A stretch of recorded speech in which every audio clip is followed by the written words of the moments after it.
Patay ang isang board director ng isang transport cooperative sa Antipolo matapos barilin sa ulo ng isang hindi pa nakikilalang suspect. Habang sumisigaw ng hustisya ang pamilya, ginagamit naman ng pulisya ang CCTV footage ng aktwal na pamamaril para matunton ang salarin. Ang balitang A to Z ni Kim Salinas. Hustisya lang talaga. Kasi hirap ako kung wala siya. Yun ang hanap namin mag-ina. Tulungan nila ako. Ito ang sigaw ng mag-iinang naulila matapos walang awang barilin sa ulo ang kanilang padre di pamilya sa loob ng compound ng kanilang opisina sa Antipolo City. Batay sa CCTV ng Lungsod Silangan Transport Cooperative, nakaupo sa may parking area habang nagsiselfone ang biktimang si Michael Yap Miyerkules ng umaga.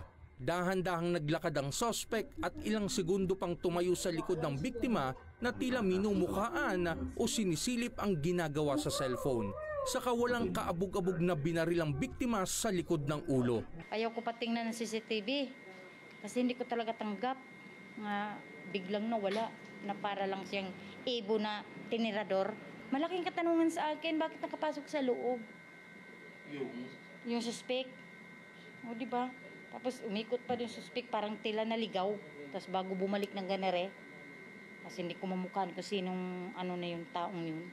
Masayang nag-celebrate pa ang kanilang pamilya noong linggo ng birthday ng kanyang junior.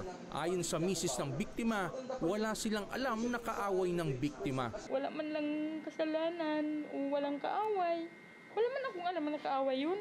Matagal ng board member ng co-op ang biktima at full-time driver na walang anumang insidente ng road rage. Dito nakaupo ang biktima matapos siyang barilin ng hindi pa nakikilalang suspect at naririto pa ang kanyang mga gamit na kanyang daladala para sa kanyang pagpasok sa trabaho. Sa ngayon, nasa Kampo Krami ang katawan ng biktima para sumailalim sa autopsy. Maging ang mga tao sa kooperatiba, malaking palaisipan ang pangyayari. Talaga pong napaka-tragic ng inabot po ni Direk Yap kasi hindi namin po lubos na maisip na gagawin sa kanya po yun. Parang alam po ang galawan, ang galaw, parang sorry to say that na parang planado ang lahat. Hindi ko naman po inaano na ganun po talaga. Na nakikitang-kita naman po sa CCTV. Nagpapatuloy ang investigasyon at pangangalap ng CCTV footage sa mga kalapit na lugar at establishmento para sa agarang pagkakakilanlan ng suspect. Inaalam natin yung pinakamotibo, bakit nga ba ginawa ito doon sa ating biktima.